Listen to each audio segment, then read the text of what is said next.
50 bat urte izango dira. Ni ordurako Zarauzko ikastolan nengoen, eta irakasle faltan geunden, tituludun faltan geunden, eta orduan hantxe badageunden euskaldun batzuk eta fitxaketa batzuk eta egiten edo hasi nintzen etorriko galtzinake eta bar. Eta berak orduan artean euskara osta egiten zuen, aleginak egiten ari izan eta bar, eta esan zidan, hitz ematen zidala gabonetarako ondo egingo zuela euskara. Eta alaxe egin zuen, buru artistikoa esango genuke, pentsatzen ari da euskara idatzi behar duela. Nik Mariasun ezagutu nenean haur literaturako erreferente bat zen, aro berriko lehenengoetarikoa. Nik lehenengo liburua atera nuenean, harrera oso ona egin zidan, berak, eta izugarri estimatu nion. Niretzako norbait zelako, Mariasun orduan. Bera zen erreferentea ipuin laburrak umeentzako egiten, oso laburrak. Orduan, hor sortu zen gure arteko feeling edo esaten den handi bat. Mariasun ezagutu baino lehenago, bere liburuak ezagutu nituen, Bilboko Kirikinu ikastolan andereño nintzela 80ko hamarkadan. Gero, 80ko hamarkadan, bere gazte liburuetara hurbildu nintzen. Niri zuzenean eragin zidaten ezta, gazte liburuak idazteko orduan.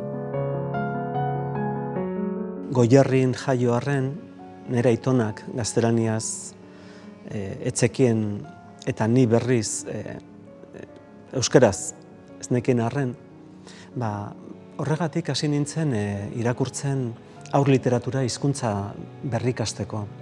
Besteak beste Mariasunena.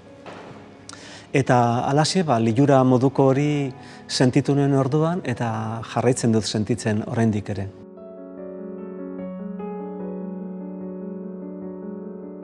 Nire bigarren edo hirugarren lana ez dut ondo gogoratzen, izan zen Mariasunen liburu bat. Asko gustuzitzaidan, eta hitzen da Atetxoa eta Sasne Gartia, txuri beltzez, eta nik gogoratzen eta erkatzen lodi bat egin nula, eta oso pozik gelditu egin zen, liburu horrekin. Nik beti lotzen dut ilustratzaileekin, Antxaolari Gasun Barzola, Jon Zabaleta, baina nik horrekin lotzen dut, eta niretzat hori zerbait berezia dauka horrek.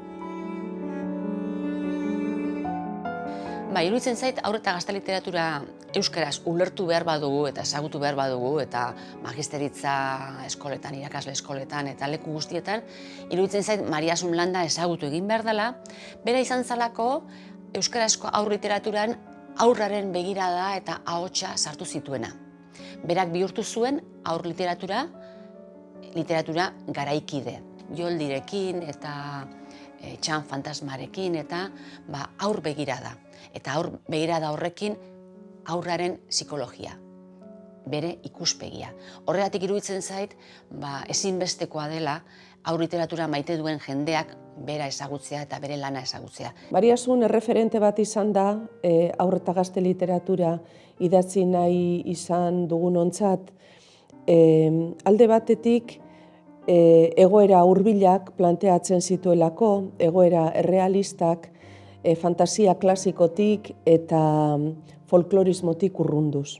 Eta batez ere pertsonaia femeninoak ekarri zizkigulako.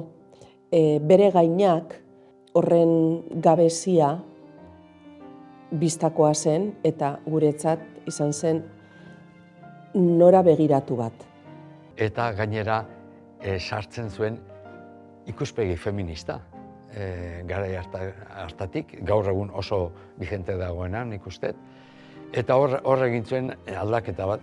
Esan dezakegu agian Euskal Kristina Noslinger bat izan dela Mariasun landa. Bera Parisera joan zen, eta esango nuke handik ekarri zuela halako politez bat, dotorezia bat. Esango nuke Mariasun landak ekarri zigula egunerokotasunaren, sinpletasunaren dotorezia. Baina Mariasunen liburuetan agertzen den begirada poliki hori, nolabait ere kamera geldoan egiten den hori, uste dut horrek eman diola berari nortasun berezia, xarma berezia, eta guri, irakurle eta gero idazle moduei eredu moduko bat. Baita ere asko atsegin dut bere zahartzeko modua, ezta? Bere barruko aurra nola zaintzen duen, eta esan gabe bere erropakin, bere ile kolorinarekin, bere zapata gorriekin, bere bufanda gorriarekin, nola aldarrikatzen duen aurraren begirada, bai bere barruko aurra eta baita ere aurren beti hasteko gogoa, ilusioa, eta hori egiten du berak, eta horregatik ere nire maistra da.